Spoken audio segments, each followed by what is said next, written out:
In today's episode, I talk about supporting students with their self-esteem and helping them to manage anxiety. This is how legends are made.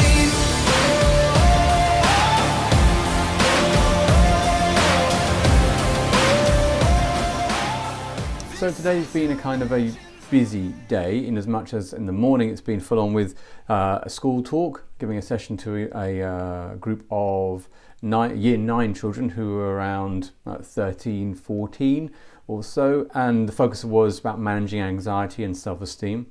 Very much about how, well, things I've covered in other vlogs about how we can improve our self-esteem, about how we change that inner voice, the negative inner voice, and adapt it to make it more positive, and recognize how important it is that we do develop self-esteem, because it's our only shield against the rest of the world.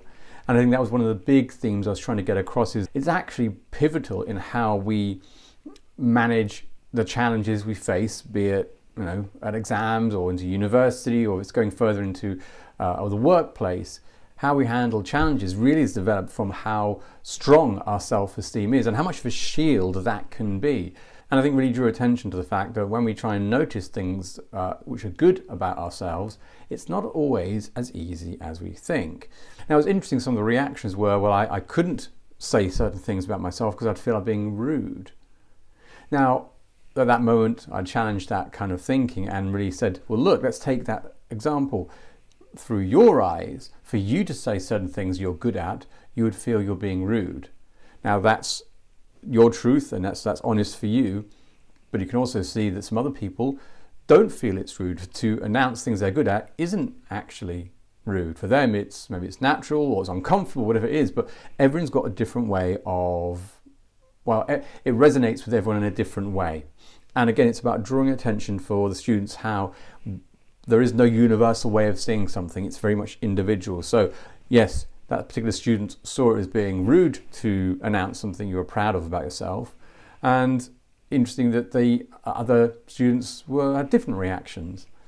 What was also quite curious was how at the end one of the teachers came to me and was saying, yes, but being English, we don't often like to announce certain things we're proud of. And I was going, well, I'm not sure that's true, because I think, at least with the English speaking, from my experience, that's English doesn't matter.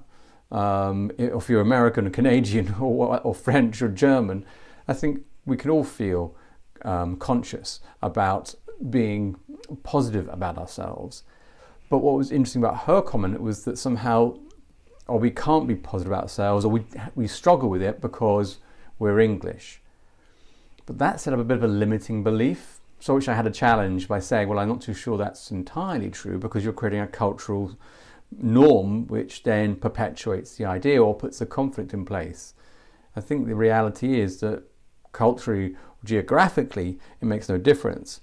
The fact is, we can often, if we're having low self-esteem, we're not going to be so prone to want to share what we're good at. So it was great to be able to talk to these students, give them some real tools about how to handle it, bring their awareness in about their mindset, how much it does matter that thoughts aren't arbitrary, and that we can change them. Back to, again, previous vlogs, we can change these, the labels of emotions we give our feelings to make them more useful. And I think they've got what they needed from the session. Anyway, that was me sharing my day-to-day with you, and take from what you can on that, and I'll catch you.